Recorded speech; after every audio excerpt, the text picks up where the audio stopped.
ஐயனார் துணை சீரியலோட upcoming episode என்னன்னு பார்க்கலாம். சோழன் எங்க இருக்காருன்னு தெரிஞ்சுக்கிட்டு பாண்டியன், பல்லவன், சேரன் எல்லாருமே கிளம்பி போறாங்க. சோழனை காப்பாத்தி ஆகணும். இந்த பிரச்சனைக்கு பின்னாடி கண்டிப்பா மனோகர் தான் இருப்பாரு. உண்மையை கண்டுபிடிச்சு அங்க நிலா கிட்ட என்ன நடந்ததுன்னு சொல்லணும் அப்படின்னு நினைச்சிட்டு கிளம்பி போறாங்க. அதே சமயம் இந்த சோழன் எல்லா விஷயத்தையும் தெரிஞ்சவங்க கிட்ட சொல்லிட்டாரு அப்படின்னு மனோகருக்கு ஒரு ஃபோன் வருது. உடனே மனோகரும் இருக்கிற பணத்தை தாச அனுப்புகிறேன் கொடுத்து அனுப்பிட்டு அந்த சோழன் இனி இருக்கக்கூடாது, புரியுதுல, அவனை உடனே வேற இடத்துக்கு மாற்றிருங்க. அது மட்டும் இல்லாமல் பணம் நகையோட கிளம்பி போன சோழன் இனி திரும்பி வரவே மாட்டான் அப்படின்னு நிலாவுக்கு நம்பிக்கை கொடுக்குற மாதிரி அந்த சோழன் இருக்கக்கூடாது. அவனை என்ன வேணாலும் செய்யுங்க, அவன் திரும்பி வராத மாதிரி நான் சொன்ன மாதிரி செஞ்சிட்டிங்கன்னா கேட்ட பணத்தை உடனே நான் தருவேன் அப்படின்னு சொல்ல, ஐயா நீங்கள் எவ்வளோ பெரிய ஆள், நீங்கள் சொன்ன வேலை எல்லாத்தையும் நான் செஞ்சுருக்கேன், நீங்கள் பணத்தை மட்டும் கொடுத்து அனுப்புங்க, அந்த சோழன் இனி இருக்கவே மாட்டான், யார் அவனை தேடி காப்பாற்றி கூட்டிகிட்டு போகிறான்னு நாங்கள் பார்க்குறோம் ஐயா அப்படின்னு சொல்லிட்டு அங்கே ஃபோனை வைக்கிறாங்க. அந்த சமயம்தான் காரில் இங்கே சோழனை வேறு இடத்துக்கு கூட்டிகிட்டு போகும்போது இங்கே சேரன், பாண்டியன், பல்லவன் பார்த்துடுறாங்க. பார்த்தது மட்டும் இல்லாமல் அங்கே காரில் இருந்த எல்லாருமே வெளுத்து வாங்குறாங்க. அதில் ஒரு ஆள் வசமாக மாட்டிக்கிறான். பல்லவன், பாண்டியன், சேரன்னு அந்த ஆளை வெளுத்து வாங்குறாங்க. சோழனுக்கு பேச முடியல, சரியாக சாப்பிடாம அங்கே 2-3 நாள் என்ன நடந்ததுன்னு கூட தெரியாமல் இருந்த நிலமையில இங்கே பாண்டியனும் பல்லவனும் சோழனை பார்த்து அழுகிறாங்க. அண்ணே நீ நல்லா தானே இருக்க, உனக்கு எதுவும் ஆகலைல்ல, யாருன்னு இவங்க எல்லாரும் அப்படின்னு கேட்கும்போது எனக்கு என்னவோ இவங்க எல்லாரும் அந்த மனோகரோட ஆளுங்கன்னு தெளிவாக தெரியுது.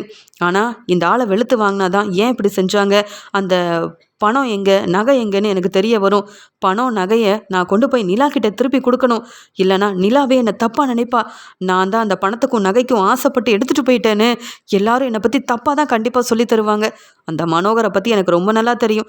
இப்படி பிரச்சனை நான் நிலாவை பிரியணும்னு நிலாவோட அப்பா மனோகரும் அவங்க அண்ணன் தாசும் ரொம்ப ஆசைப்பட்டுட்டு இருக்காங்க. அந்த மாதிரி நடந்துடவே கூடாது அப்படின்னு சோழன் சொல்கிறாரு. அண்ணே நாங்கள் வந்துட்டோம்ல, நீ கவலைப்படாத, இனி நடக்கிறத மட்டும் பாரு.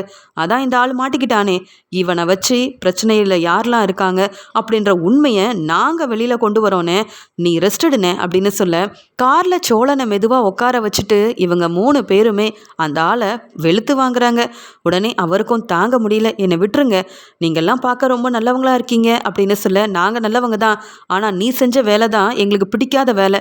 என் தம்பியை கூட்டிகிட்டு போய் இப்படி ஒரு பிரச்சனை செஞ்சுருக்கியே, யார் இதெல்லாம் செய்ய சொன்னதுன்னு கேட்க, இந்த பிரச்சனைக்கெல்லாம் காரணம் வேற யாரும் இல்லை, இந்த சோழன் தம்பியோட மாமனார் அந்த மனோகர், அவர் பெரிய பிஸ்னஸ் செய்கிறாருல அப்படின்னு சொல்ல, இதை கேட்ட உடனே சோழனும் அண்ணே பார்த்தீங்களா அப்படின்னு சொல்கிறாரு. யார் சொன்ன, அந்த மனோகரையா, நிலாவோட அப்பாவியா அப்படின்னு மறுபடியும் கேட்குறாங்க. ஆமாங்க, அந்த தாசும் மனோகரும் தான் பணம் கொடுத்து இப்படி செய்ய சொன்னாங்க. இப்போ கூட இவரை வேற இடத்துக்கு கூட்டிகிட்டு போக சொன்னதுக்கு காரணம் அந்த தாஸ்கிட்ட நாங்கள் அந்த பணத்தையும் நகையவும் கொடுத்துட்டோம்.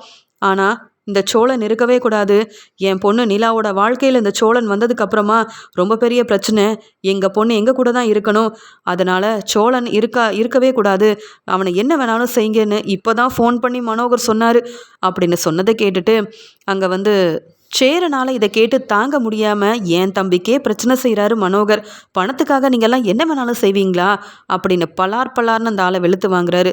உன்னை போலீஸ்கிட்ட நிப்பாட்டி உண்மையை சொல்ல வச்சு ஒன்றை மட்டும் இல்லை அந்த மனோகரையும் நாங்கள்லாம் சும்மா விட போகிறதே இல்லைன்னு சொல்ல, ஐயா நான் தான் சொன்னல எனக்குன்னு ஒரு குடும்பம் இருக்குது, போலீஸில் மாட்டி விட்டிங்கன்னா என்னால் வெளியில் வர முடியாதுன்னு சொல்லும்போது, இப்படி ஒரு வேலை செய்யும் போது அதெல்லாம் தெரியல, போலீஸில் மாட்டிக்கிட்டா பிரச்சனையாகும்னு உன் குடும்பத்தை பற்றி யோசிக்கல, பணத்துக்காக நீ என்ன வேணாலும் செய்யலான்னு என் தம்பியவே நீ கூப்பிட்டு போன ஆளு தானே, உன்னெல்லாம் பார்த்தா நான் என்னைக்கும் போனால் போதும்னு உன்னை விடுவேன் மட்டும் நீ நினைக்காத, நீ செஞ்ச தப்புக்கு நீ மட்டும் இல்லை அந்த மனோகரும் சேர்ந்து அனுபவிக்கணும். நான் எங்கே சொன்னாலும் இந்த உண்மையை நீ சொல்லணும், மனோகர் செய்ய சொன்னது, மனோகர் உங்ககிட்ட என்னெல்லாம் சொன்னாருன்ற உண்மையை நீ சொல்லலை, அப்புறம் போலீஸை வர வச்சு மனோகருக்கு வரக்கூடிய நிலைமை தான் உனக்கும் வரும் அப்படின்னு சொல்லும்போது, உங்களுக்காக நான் என்ன வேணாலும் எங்கே வேணாலும் இந்த உண்மையை சொல்கிறேன், ஆனால் என்னை மட்டும் விட்டுருங்க, போலீஸ்கிட்ட மாட்டி விட்டுறாதீங்க அப்படின்னு அந்த ஆள் கண்கலங்கி பேச, உடனே சோழனும் விடாதனே, இந்த ஆளை விடவே விடாத, அந்த மனோகரோட பேச்சை கேட்டுக்கிட்டு என்னை பலார்னு வெளுத்து வாங்கிட்டானே, இவன்லாம் ஒரு ஆளுன்னு எதுவுமே சொல்ல முடியாமல் நான் கஷ்டப்பட்டேன் தெரியுமா, சரியாக சாப்பிடலை, ரொம்ப கஷ்டப்பட்டேனே, என்னால் எப்படி என்னை காப்பாற்றுங்கன்னு உங்களுக்கு சொல்கிறதுன்னு கூட தெரியாமல் இருந்தேன், ஆனால் மனோகர் இப்படி செய்வார்னு எதிர்பார்க்கல, அவர் செஞ்சிருக்க வாய்ப்பு இருக்குன்னு நினச்சேன், அந்த தாசையும் மனோகரையும் நிலா முன்னாடி அவமானப்படுத்தணும், உண்மை என்ன நிரூபிக்கணும், அதுக்கு ஆதாரம் வேணும்னே அப்படின்னு சொல்லும்போது, அதான் ஆதாரத்துக்காக இந்த ஆளே இருக்கும்போது நாம் எதுக்கு கவலைப்படணும் சோழா? நீ கவலையே படாத. பணமும் நகையும் எப்படியோ அந்த தாஸ்கிட்ட போயிருச்சு. அந்த தாஸ்கிட்ட இவங்க பண நகையை கொடுத்த ஆதாரமும் இந்த ஆளோட ஃபோனில் இருக்குது. எல்லாத்தையும் நான் பார்த்துட்டேன். நீ அந்த இடத்துல எவ்வளோ கஷ்டப்பட்ட, உன்னை இவங்க என்னெல்லாம் செஞ்சாங்கன்றத அப்படியே தாஸுக்கு ஆதாரமாக இந்த ஆளை அனுப்பிக்கிட்டே இருந்திருக்கான். இவன் ஃபோனை பாரு, எவ்வளோ ஆதாரம் இருக்குது. இதெல்லாம் போதாதா? இதை போலீஸ்கிட்ட காமிச்சா உன் மாமனார் நிலைமை என்ன ஆகும்னு அவர்கிட்டயே கேட்போம் அப்படின்னு சொல்லு அண்ணன். ஆனால் அந்த மனோகரை சும்மா விடக்கூடாதுன்னு என்னையும் நிலாவையும் பிரிக்க திட்டம் போட்டு வீடு தேடி வந்து நல்லவர் மாதிரி பேசி கூப்பிட்டு போய் என்னை அப்பப்போ நீ சாதாரண டிரைவர் தான் சொல்லி சொல்லி அவமானப்படுத்தினாரு. ஆனால் நிலா முன்னாடி ரொம்ப நல்லவர் மாதிரி என்னை நல்லா பார்த்துக்கிற ஒரு மாமனார் மாதிரி நடிச்சாருன்னு அப்போவே சந்தேகப்பட்டேன். இந்த பணம் நகை என்னை நம்பி இவங்க 2 பேரும் எதுக்காக கொடுத்து அனுப்புகிறாங்கன்னு, இப்படி ஒரு திட்டம் போட்டு தான் கொடுத்து அனுப்பியிருக்காங்கன்னு தெரிஞ்சிருந்தா அப்போவே நான் அங்கேருந்து நம்ம வீட்டுக்கு கிளம்பி வந்திருப்பேன் அப்படின்னு சோழன் சொல்லும்போது, சோழா நாங்கள் எல்லாரும் இருக்கோம்ல, நீ கவலையே படாத சோழன் அப்படின்னு சொல்லிட்டு எல்லாருமே ரொம்ப கோவமாக அங்கே மனோகரோட வீட்டுக்கு கிளம்பி போகிறாங்க. சோழன் கூட அவங்களோட அண்ணன் தம்பின்னு எல்லாரும் வந்து நிற்கிறத பார்த்த உடனே தாஸுக்கும் இங்கே வந்து மனோகருக்கும் ஒன்றும் புரியல. திருன்னு முழிக்கிறாங்க. உடனே தாஸு, என்னப்பா இது, இவங்க எல்லாரும் ஒன்று சேர்ந்து வந்திருக்காங்க, கூட சோழன் வேற வந்திருக்கான் அப்படின்னு சொல்ல, அதுக்கு மனோகரும், உன்கிட்ட நான் என்ன சொன்னேன், நீ என்ன செஞ்சு வச்சிருக்க, ஏற்கனவே இவன் திரும்பி வரக்கூடாது, இவனை என்ன வேணாலும் செய்யுங்கன்னு அந்த ஆள்கிட்ட சொல்லியும் எப்படி இவங்க எல்லாரும் வந்தாங்க, அதுவும் அந்த சோழன் கூட அந்த சேரன் பாண்டியன் பல்லவன் எல்லாரும் வந்து நிற்கிறாங்கன்னு பேரதிர்ச்சியோடு நிற்கும்போது உடனே சேரன் பேசுகிறாரு, என்ன மாமா நாங்கள் எப்படி வந்தோம்னு நினைக்கிறீங்களா, இல்லை பேரதிர்ச்சியோட திருத்திறன் முழிக்கிறீங்களே அதான் கேட்குறேன் அப்படின்னு சொல்ல, அங்கேருந்து அழுதுகிட்டே வந்த நிலா, சோழன் எப்படி வந்தீங்க, இவங்க எல்லாரும் எப்படி உங்கள் கூட வந்தாங்க, நீங்கள் எங்கே போனீங்க சோழன், அப்பா அண்ணன்னு நீங்கள் பணத்தை எடுத்துகிட்டு போயிட்டீங்கன்னு என்ன பேச்சு பேசினாங்க, ஆனால் நான் உங்கள் மேலே நம்பிக்கையாக தான் இருந்தேன், நீங்கள் என்றைக்கும் அப்படி ஒரு வேலையை செஞ்சுருக்கவே மாட்டீங்கன்னு உங்கள் மேலே நான் அவ்வளோ நம்பிக்கையாக இருந்தேன், நான் வேண்டிக்கிட்டே இருந்தேன் நீங்கள் சீக்கிரமாக நல்லபடியாக வரணும்னு, எப்படியோ நீங்கள் வந்துட்டீங்க அப்படின்னு சொன்னது மட்டும் இல்லாமல் சேரன்கிட்டையும் பாண்டியன் பல்லவன்கிட்டையும் கேட்குறாங்க, நீங்கள் எல்லாரும் எப்படிண்ணே வந்தீங்க, நீ எப்படி பல்லவா இங்கே வந்த, எனக்கு யாராவது உண்மையை சொல்லுங்கள், நடந்தது என்னன்னு எனக்கு தெரியணும், அதுலேயும் சோழனுக்கு நிற்க முடியல, ரொம்ப கஷ்டப்பட்டுட்ருக்கான், என்னாச்சு சோழன் நீ உட்காரு அப்படின்னு சோழனை பார்த்து நிலா அழுகிறாங்க. ஏற்கனவே நிலா மனசு மாறிடக்கூடாதுன்னு நிலாவோட அம்மா தேன்மொழியும் இங்கே வந்து அவரோட அப்பா மனோகர் அண்ணன் எல்லாருமே பெருசாக ஏமாற்றி நடிச்சிட்டு இருந்தது எல்லாத்தையுமே அங்கே சேரன் பாண்டியன் பல்லவன் புரிஞ்சுக்கிறாங்க. இங்கே வந்து அழுதுகிட்டே சொல்கிறாங்க, நீங்கள் பணத்துக்காக தான் இங்கே வந்தீங்க, என்னை கல்யாணம் பண்ணிக்கிட்டீங்கன்னு என் அம்மா என் அண்ணெல்லாம் சொல்லிக்கிட்டே இருந்தாங்க, அப்பா பார்த்தீங்களாப்பா சோழன் வந்துட்டாரு, அவர் எந்த தப்பும் செய்யலைன்னு சொல்லி பேசி சப்போர்ட் பண்ணும்போதே அங்கே தாஸ் சொல்கிறாரு, என்னடா பணம் நகை எடுத்துகிட்டு போயிட்டு இப்போ நல்லவ மாதிரி வந்து நின்று நடிச்சிட்ருக்கியா நிலா முன்னாடி, எங்களுக்கு உன்னை பற்றி ரொம்ப நல்லா தெரியும், உன் குடும்பத்துக்காக சம்பாதிக்க முடியாமல் அடுத்தவங்களோட பணம் நகை மேலே ஆசை வச்சு அதை எடுத்துகிட்டு போய் இப்போ உன் குடும்பத்தோடு வந்து நிற்கிறியா, எனக்கு நல்லா தெரியும், பணத்தோட உன் வீட்டுக்கு தான் கிளம்பி போயிருப்பேன்னு, நாங்களே தேடி வந்து உன்னை போலீஸில் மாட்டி விடணும்னு நினச்சோம், நீ உன் குடும்பமாக வந்து மாட்டிக்கிட்டியா அப்படின்னு சொல்கிறாரு தாஸு. அவ்வளோ நேரம் பொறுமையாக இருந்த சேரன் தாஸ் இப்படி பேசின உடனே பல்லார்னு வெளுத்து வாங்குறாரு. யார் குடும்பத்தை பற்றி யார் பேசுறது, நீ முதல்ல செஞ்சது என்னன்னு உன் தங்கச்சி முன்னாடி சொல்லு, அதை விட்டுட்டு சோழன் செய்யாததெல்லாம் சொல்லி நீ ஏமாற்றி யார் முன்னாடி நடித்து ஏமாத்தலான்னு நினைக்கிற, போதும் போதும், நடந்ததை நாங்கள் சொல்லட்டுமா, இல்லை நீயே உண்மையை இங்கே நிலா முன்னாடி சொல்கிறியா அப்படின்னு கேட்க, நான் உண்மையை தான் சொல்லிட்டு இருக்கேன் அப்படின்னு தாஸ் சொல்ல, மனோகரம் போதும், இதுக்கு மேலே நீங்கள் எல்லோரும் ஏதாவது பேசுனீங்க அவ்வளவுதான், அதான் பணம் நகை எதையுமே நீங்கள் எடுத்துகிட்டு வரலையே, நகையெல்லாம் எங்கே நான் கொடுத்து அனுப்பின அந்த பணம்லாம் எங்கே சொல்லு அப்படின்னு சோழனை கேட்குறது மட்டும் இல்லாமல் சோழன்கிட்ட தான் பணம் இருக்குது நகை இருக்குது அப்படின்னு அதை உறுதியாக நிலா நம்பணுன்றதுக்காக இப்படி மனோகர் கேள்வி கேட்டு எல்லார் முன்னாடியும் சோழனை வந்து திட்டுறாரு. அந்த சமயம் நிலா, அப்பா சோழன் திரும்பி வந்ததே பெருசுப்பா, அவரோட நிலைமையை பாருங்க, ஏதோ ஒரு பிரச்சனை நடந்திருக்கு, யாரும் உண்மையை சொல்ல மாட்டேங்கிறாங்க, நீங்கள் இப்போ கூட பணம் தான் முக்கியம் நகை தான் முக்கியம் அப்படின்னு கேட்குறீங்களான்னு கேட்கும்போது, நான் கஷ்டப்பட்டு சம்பாதிச்ச பணம் என்கிட்ட இருந்து ஒன்றை பிரித்து கூட்டிகிட்டு போனால் இப்போ நான் சம்பாதிச்ச எல்லா பணத்தையும் எடுத்துகிட்டு போயிட்டான் இவன், அப்புறம் இவனை நான் என்ன நினைக்கிறது, அவன் குடும்பம் மேலே தான் அந்த சோழனுக்கு அக்கறை இருக்கே தவிர்த்து உன்னை ஏமாத்தின சோழனுக்கு இவ்வளோ பாசம் காமிக்கிற, அவன் தான் முக்கியம் நீ நினைக்கிறியான்னு கேட்க, அப்பா எனக்கு ஒன்றுமே புரியல அப்படின்னு சேரனை பார்த்து, அண்ணே என்னதான் நடந்ததுன்னு கேட்க, உடனே பாண்டியன் சொல்கிறாரு, அண்ணி நீங்கள் நினைக்கிற மாதிரி நாங்கள் எந்த தப்புமே செய்யலை. எப்படி இங்கே சோழனை கூட்டிகிட்டு வந்தோன்னு உங்களுக்கு சந்தேகமாக இருக்குல்ல அப்படின்னு நடந்த எல்லாத்தையும் சொல்கிறது மட்டும் இல்லாமல் ஆதாரத்தை பார்க்குறீங்களா, என் அண்ணன் சோழன் எவ்வளோ கஷ்டப்பட்டான்னு உங்களுக்கெல்லாம் தெரிய வேண்டாமா அப்படின்னு அந்த ஆள்கிட்ட இருந்த ஃபோனில் இருந்த ஆதாரத்தை அப்படியே நிலா கிட்ட காமிக்கிறாங்க. அங்கே சோழன் சேரில் இருக்காரு, சாப்பிடாம அவர் கஷ்டப்படுறதெல்லாம் பார்த்துட்டு அந்த ஆளுங்க மூலமாக இங்கே இவருக்கு பெரிய பிரச்சனை வந்திருக்கு அப்படின்னு நிலா தெரிஞ்சுக்கிறாங்க. அந்த ஆதாரத்தை பார்த்துட்டு, யார் இங்கே கூப்பிட்டு போனது, உங்களுக்கு என்ன ஆச்சு, யாரால் உங்களுக்கு இவ்வளோ பிரச்சனை வந்தது அப்படின்னு சொல்லி நிலா அழுதுகிட்டே சோழன்கிட்ட கேட்கும்போது, என்ன நிலா இன்னுமா உனக்கு புரியல அப்படின்னு பேச ஆரம்பிக்கிறாரு சோழன். எனக்கு புரியல சோழா அப்படின்னு சொல்ல, உங்கள் அப்பாவும் உங்கள் அண்ணனும் தான் எல்லாத்துக்கும் காரணம். அதுலேயும் உங்கள் அண்ணன் இருக்கானே பெரிய ஆளு தான். அவன் அடுத்தவங்கள நம்ப வச்சு நடித்து ஏமாத்துறதுல ரொம்ப பெரிய ஆளுன்னு இப்போ தான் புரிஞ்சுக்கிட்டேன். இந்த வீட்டுக்கு நம்ம வந்திருக்க கூடாது நிலா. உன்னையும் என்னையும் பிரிக்க திட்டம் போட்டதே உன் அப்பாவும் உன் அண்ணனும் தான். உன் அண்ணன் அப்பா 2 பேரும் திட்டம் போட்டு அனுப்பின ஆளுங்க. நான் இவங்க சொன்ன இடத்துக்கு போகிறதுக்கு முன்னாடியே என்னை ஒரு இடத்துக்கு கூட்டிகிட்டு போய் அங்கே உட்கார வச்சு சாப்பாடு தராமல், ஏன் தண்ணி கூட தராமல் எவ்வளோ கஷ்டப்பட்டேன்னு உனக்கு தெரியுமா? இந்த ஆதாரத்தை பார்த்தல, இது எல்லாமே யார்கிட்ட இருந்து வாங்கினோம் தெரியுமா அப்படின்னு சொல்லும்போது, யாருங்க யாரு அப்படின்னு சொல்ல, அங்கே பல்லவன் ஏற்கனவே அந்த ஆளை வெளுத்து வாங்கினதால அவரையும் ஆதாரத்துக்கு கூட்டிகிட்டு வந்து நிப்பாட்டுறாங்க. அப்போ தான் மனோகருக்கு தோணுது, இது நம்ம அனுப்பின ஆளாச்சே, நம்ம ஏற்பாடு பண்ண ஆளாச்சே, நம்மக்கிட்ட இவன் பணம் வாங்கினானே, இவன் எப்படி இவங்கக்கிட்ட மாட்டிக்கிட்டான் அப்படின்னு மனோகர் திருன்னு முழிக்க, உடனே அங்கே வந்து ஆளும் மனோகரை பார்த்து சொல்கிறாரு, சார் நான் மாட்டிக்கிட்டேன் சார், வேறு வழி இல்லாமல் உண்மை எல்லாத்தையும் சொல்லிட்டேன் சார், என் ஃபோனில் இருந்த ஆதாரம் எல்லாத்தையுமே வாங்கிட்டாங்க சார் அப்படின்னு சொல்ல, நல்லா நீ மாட்டிக்கிட்டது மட்டும் இல்லாமல் எங்களையும் மாட்டி விட்டுட்டியேடா அப்படின்னு மனோகருக்கு பதில் பேச முடியாமல் தலை குனிஞ்சு நிற்க, உடனே நிலாவும் என்னப்பா இது, என்னென்னவோ சொன்னீங்க, சோழன் மேலே தப்பு இருக்குது, பணத்துக்கு ஆசைப்பட்ட அந்த சோழன் பணம் நகன் எல்லாத்தையும் எடுத்துகிட்டு கிளம்பி போயிட்டான், உன்னை தேடி அவன் திரும்பி வரவே மாட்டான், இனி நீ அவனை டிவோர்ஸ் பண்ணிவிட்டு உன் வாழ்க்கையை பாரு, நம்ம வீட்டில் தான் நீ இருக்கணும் அப்படின்லாம் பேசுனீங்களேப்பா, சோழன் சொல்கிறது தான் உண்மை, அதான் என்கிட்ட ஆதாரம் இருக்கே, அதனால் உங்களால் பதில் பேச முடியல அப்படி தானேப்பா அப்படின்னு கேட்ட உடனே தாசு சொல்கிறாரு, நிலா நாங்கள் சொல்கிறத கேளு, இவன் சொல்கிறது எதுவுமே உண்மை இல்லை, உன்னை நம்ப வைக்கிறதுக்காகவும் எங்ககிட்டேருந்து மறுபடியும் பிரித்து உன்னை கூட்டிகிட்டு போகிறதுக்காகவும்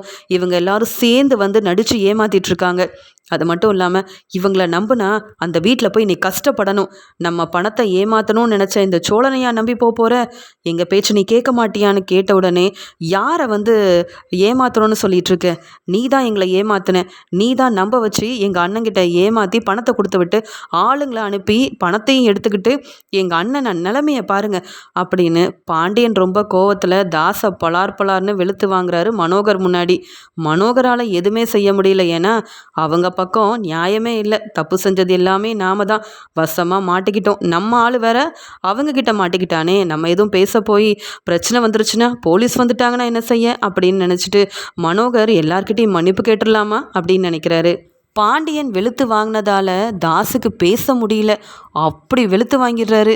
உடனே இங்கே சோழனை பார்த்து நிலா கேட்குறாங்க, ஏன் சோழன் நீங்கள் எப்படியெல்லாம் என்கிட்ட பேசுவீங்க, உங்ககிட்ட நிறைய திறமை இருக்குதுன்னு நினச்சேன், ஆனால் இந்த ஆளுங்கக்கிட்ட மாட்டிக்கிட்டு உங்களால் அங்கேருந்து வர முடியலையா, ஏன் அவங்கள வெளுத்து வாங்க முடியாதா உங்களாலன்னு சொல்ல, நான் தான் சொல்கிறேன்ல, என்னை அவங்க எது கூப்பிட்டு போனாங்க, என்ன செஞ்சாங்க ஒன்றுமே தெரியல, முழிச்சு பார்க்கும்போது ஒரு சேரில் எந்திரிக்க முடியாத ஒரு நிலமையில இருந்தேன், எனக்கு சாப்பிட ஏதாவது கொடுங்க, தண்ணி கொடுங்கன்னு கூட கேட்டு பார்த்தேன், யாரும் எனக்கு ஒன்றும் தரல, அப்புறம் நான் எப்படி அவங்கள வெளுத்து வாங்க முடியும் அப்படின்னு சொல்ல, இப்போ நல்லா தானே இருக்கீங்க, எங்கள் அண்ணனும் என் அப்பாவும் செஞ்சது தப்புன்னு உங்களுக்கு தெரியும்ல, இவங்க 2 பேரையும் சும்மா விடாதீங்க சோழன் அப்படின்னு சொல்ல, அதுக்கு சோழன் சொல்கிறாரு, என்ன இருந்தாலும் இவங்க 2 பேரும் உன்னுடைய அப்பா அண்ணன், நான் அவங்கள அப்படி செஞ்சு அவங்க தலை குனிஞ்சு அவமானப்பட்டு நிற்பாங்க, இன்றைக்கி நீ சந்தோஷப்பட்டாலும் என்னைக்காவது ஒரு நாள் யோசித்து பார்த்து நீ மனசு வேதனைப்படுவ, உனக்காக நான் உன் அப்பாவையும் அண்ணனையும் அவமானப்படுத்த மாட்டேன், இப்போ உண்மை என்னன்னு தெரிஞ்சிருச்சுல, தெளிவாக நீயே ஒரு முடிவெடு நிலா அப்படின்னு சொன்ன உடனே சேரன் தாங்கிட்ட இருக்க எல்லா ஆதாரத்தையும் நிலா கிட்ட கொடுக்குறாங்க. அது மட்டும் இல்லாமல் அவங்க கூப்பிட்டு வந்த ஆளும் உண்மையை எங்கே வேணாலும் சொல்கிறேன் அப்படின்னு சொல்லி ஒத்துக்கிறாரு. உடனே நிலாவோட அம்மா சொல்கிறாங்க, என்ன நிலா இதில் நீ யாருக்கு சப்போர்ட் பண்ண போகிற, உனக்காகவே நீ வருவேன்னு காத்துட்டு இருந்த உன் அப்பாவுக்காகவா, இல்லை உன்னை ஏமாற்றி இங்கேருந்து கூட்டிகிட்டு போனேன் அந்த சோழனுக்காகவா, போதும் நிலா, இதுக்கு மேலேயும் உன் அப்பாவையும் உன் அண்ணனையும் அவமானப்படுத்தாத, இப்போ நீ இங்கே இருக்கணும்னு நினைக்கிறியா இல்லை அந்த சோழன் கூட கிளம்பணும்னு நினைக்கிறியான்னு சொல்ல, அம்மா நான் சொல்கிறது கேளுங்கம்மா, நான் கண்டிப்பாக சோழன் கூட தான் அவங்க வீட்டுக்கு போகிறேன், இங்கே இருந்தால் நான் ரொம்ப கஷ்டப்படுவேன்னு தெரியுது. அவங்க வீட்டில் என்னை எவ்வளோ தலையில் தூக்கி வச்சு கொண்டாடுறாங்கன்னு நல்லா நான் புரிஞ்சுக்கிட்டேம்மா. எனக்கு அவங்க தான் முக்கியம் உங்களை விட. அதே மாதிரி தப்பு செஞ்சவங்கள நான் சும்மா விட போகிறதில்ல. அது என் அப்பா அண்ணனாவே இருந்தாலும் யாரையும் நான் மன்னிக்க போகிறதும் இல்லை. அதை எப்படிப்பா நீங்கள் என்னென்ன சொன்னீங்க? சோழன் பணம் நகைக்காக ஆசைப்பட்டு இப்படி ஒரு தேவையில்லாத வேலையை செஞ்சுட்டான். அவன் என் மாப்பிள்ளைன்னு சொல்ல நான் அசிங்கமாக இருக்குன்னுலாம் சொன்னீங்கல்ல. சோழன் தான் உங்களை மாமனார்னு கூப்பிட அவன் தலை குனிஞ்சு நிற்கணும். நீங்கள் ஒரு நல்ல மாமனாரும் இல்லை, நல்ல அப்பாவும் இல்லை. உங்கள் தேவைக்காக என்ன வேணாலும் செய்வீங்கப்பா. அதனால் நீங்கள் செஞ்ச தப்புக்கு அனுபவிக்கணும். நீங்கள் செஞ்சது தப்புன்னு முதல்ல நீங்கள் 2 பேரும் புரிஞ்சுக்கணும். அது என் அண்ணனா இருந்தா என்ன, என் அப்பாவா இருந்தா என்ன? என்கிட்ட ஆதாரம் இருக்குது. நானே போலீஸை வர வைக்கிறேன். பெரிய பிஸ்னஸ் செஞ்சு சம்பாதிச்சா யாரை வேணாலும் ஏமாத்தலாம்னு நினச்சிங்கல்ல. எனக்கு உண்மை தெரிஞ்சிருச்சுப்பா. இனி உங்களை நான் அப்பான்னு கூப்பிட போகிறதும் இல்லை, உங்கள் வீட்டுக்கு திரும்பி வரப்போகிறதும் இல்லை. அந்த வீடு தான் எனக்கு சந்தோஷத்தை தருது. ஆனால் இந்த வீட்டுக்கு உங்களை நம்பி ரொம்ப அவமானப்பட்டுட்டேன். அதுலேயும் என்னை நம்ப வைக்க என்னெல்லாம் செஞ்சுருக்கிறீங்க அப்படின்னு உடனே போலீஸ்க்கு ஃபோன் பண்ணி வர வைக்கிறாங்க நிலா. நிலா கிட்ட இங்கே தாஸ் சொல்கிறாரு, போதும் நிலா, அதான் அந்த சோழன் வீட்டில் உள்ள எல்லாரும் என்னை வெளுத்து வாங்கிட்டாங்களே, அப்புறமும் அப்பாவை அவமானப்படுத்தணும்னு நினைக்கிறியா? எங்களை அவமானப்படுத்திட்டு அந்த சோழனை கல்யாணம் பண்ணதே தப்பு. இதில் போலீஸ் வந்தால் எங்கள் நிலைமை என்ன ஆகும்னு கேட்குறாங்க இங்கே தாஸ். உடனே நிலா சொல்கிறாங்க, ஓ நிலைமை என்ன ஆனால் எனக்கு என்ன? நீ சோழனை பற்றி நினச்சியா இல்லை உன் தங்கச்சி என்னை பற்றி நினச்சியா? உங்களுக்கு நான் சோழன் கூட கிளம்பி போகக்கூடாது. அந்த பொறாமையில் என்ன வேணாலும் செய்யலான்னு நினச்சிங்களே. உங்களை நம்பி நான் எப்படி இந்த வீட்டில் இருக்கிறது? என்னை சந்தோஷமாக பார்த்துக்கிறது சேரன் அண்ணன், இங்கே பாண்டியன் பல்லவன் சோழன்னு எல்லாரும் தான். நான் அவங்க கூட தான் கிளம்பி போவேன். நீங்கள்லாம் எனக்கு வேண்டவே வேண்டாம். நீங்கள் திரும்பி என்னை கூப்பிட்டாலும் நான் உங்களை கண்டிப்பாக உங்களை ஏற்றுக்கிட்டு இந்த வீட்டுக்கு வருவேன்னு மட்டும் நினைக்காதீங்க அப்படின்னு பேசிகிட்டு இருக்க அங்கே போலீஸும் வந்துடுறாங்க. யார் நிலா அப்படின்னு கேட்க, நான் தான் சார், இந்த ஆதாரத்தை கொஞ்சம் பாருங்க அப்படின்னு சோழனோட நிலைமையை அந்த அந்த ஆதாரத்தில் காமிக்க, இவர் தான் சோழன். இப்படி பணம் நகையை எங்கள் அப்பாவே கொடுத்து அனுப்பி ஆளுங்களையும் அனுப்பி இவ்வளோ பெரிய பிரச்சனை என் வீட்டுக்காரருக்கு செஞ்சுருக்குறாங்க. அதனால் இதுக்கு நியாயம் கிடைக்கணும். நான் இவரோட பொண்ணு தான், ஆனால் இவர் செஞ்ச தப்புக்கு நான் மன்னிக்கிறதாவே இல்லை. செஞ்ச தப்புக்கு இவங்க நல்லா அனுபவிக்கணும். அதனால் என் அப்பாவையும் என் அண்ணனையும் நீங்கள் கூட்டிகிட்டு போய் வெளுத்து வாங்கணும். அதுக்காக நான் கம்ப்ளைண்ட் கொடுக்குறேன் அப்படின்னு சொல்லிடுறாங்க. இப்படி தன்னுடைய அப்பாவையும் அண்ணனையும் மாட்டி விட்டு இங்கே சோழன் குடும்பத்தில் உள்ள எல்லாருக்குமே சப்போர்ட் பண்ணி பேசுகிற நிலாவை பார்த்துட்டு இங்கே சோழன் சந்தோஷப்படுறாரு. அங்கே ஏற்கனவே தாஸ் ஏற்பாடு பண்ண ஆள் அங்கே போலீஸ்கிட்ட நடந்த எல்லாத்தையும் சொல்கிறான். ஆமாம், சோழன் மேலே எந்த தப்பும் இல்லை. அந்த பணத்தையும் நகையவும் எங்கள் ஆளுங்க தான் எடுத்தாங்க. நாங்கள் இவரை வேறு இடத்துக்கு கூட்டிகிட்டு போய் வச்சுருந்தோம். அந்த நகையை தாஸ் அப்போவே வாங்கிட்டாரு, பணத்தையும் வாங்கிட்டாரு. ஆனால் இந்த சோழன் தான் பணத்தை எடுத்துகிட்டு போயிட்டாரு. வீட்டில் உள்ள எல்லாருக்கிட்டையும் சொல்லி இவங்க நம்ப வச்சுருக்காங்க. நான் உண்மையவும் சொல்லிட்டேன், ஆதாரமும் இருக்குது அப்படின்னு அங்கே மனோகர் தாஸ் அனுப்பின ஆள் போலீஸ்கிட்ட அவங்க 2 பேரும் செய்ய சொன்னதை சொல்லி மாட்டி விட்டுறாரு. உடனே மனோகரும் தாஸும், சார் நான் எந்த தப்பும் செய்யலை, இது எல்லாமே என் பொண்ணுக்காக தான் செஞ்சேன்னு சொல்ல, ஆதாரம் ரொம்ப தெளிவாக இருக்குது. உங்கள் பொண்ணு நிலாவே உங்கள் மேலே கம்ப்ளைண்ட் கொடுத்துருக்காங்க. எங்களால் ஒன்றும் செய்ய முடியாது. நாங்கள் உங்களை விசாரிக்கணும், எங்கள் கூட வாங்க அப்படின்னு சொல்ல நிலா சந்தோஷப்படுறாங்க. அவமானப்பட்டு தலை குனிஞ்சு போலீஸ் கூட கிளம்பி போகிறாரு மனோகரும் தாஸும். இதை பார்த்த உடனே நிலாவோட அம்மா அழுகிறாங்க. செஞ்ச தப்புக்கு தான் அப்பாவும் அண்ணனும் அனுபவிக்கிறாங்க. நீ ஏமா அழுகிற? நீயும் தானே அப்பா கூடயும் அண்ணன் கூடயும் சேர்ந்து இங்கே என்னை ஏமாத்த பார்த்த. இனி உங்கள் வீட்டு பக்கமே வரமாட்டேம்மா அப்படின்னு சொல்லி சோழனோட கையை பிடிச்சிக்கிட்டு ரொம்பவே சந்தோஷமாக சேரன் பாண்டியன் பல்லவன் இவங்க கூட தன்னுடைய வீட்டுக்கு கிளம்பி போகிறாங்க நிலா. சோழனுக்கு அவ்வளோ சந்தோஷம். என் மேலே உள்ள நம்பிக்கையில் இங்கே நிலாவோட அப்பா அண்ணன் அம்மானு என்ன தான் சொன்னாலும் எனக்காகவே என் மேலே உள்ள நம்பிக்கையில் நிலா காத்துட்டு இருந்திருக்காளே. கண்டிப்பாக நிலா என்னை புரிஞ்சுக்க தான் போகிறா. தன்னுடைய அப்பா அண்ணன் கூட முக்கியம் இல்லைன்னு, எங்கள் குடும்பம் தான் முக்கியம்னு நிலா எங்கள் கூட கிளம்பி வந்துட்டா அப்படின்னு சேரன் சோழன் பாண்டியன் பல்லவன் எல்லாரும் நிலாவை நினச்சி ரொம்ப சந்தோஷப்படுறாங்க. போலீஸ்கிட்ட வசமாக மாட்டிக்கிட்ட தாஸும் மனோகரும் இப்படி நடக்கும்னு எதிர்பார்க்கவே இல்லை. நிலா இப்படி செஞ்சிட்டாலே அப்படின்னு அவமானப்பட்டு தலை குனிஞ்சு நிற்கிறாங்க. நிலா இப்படி செஞ்சதெல்லாம் நினச்சி பார்த்து சோழன் ரொம்ப சந்தோஷப்படுறாரு.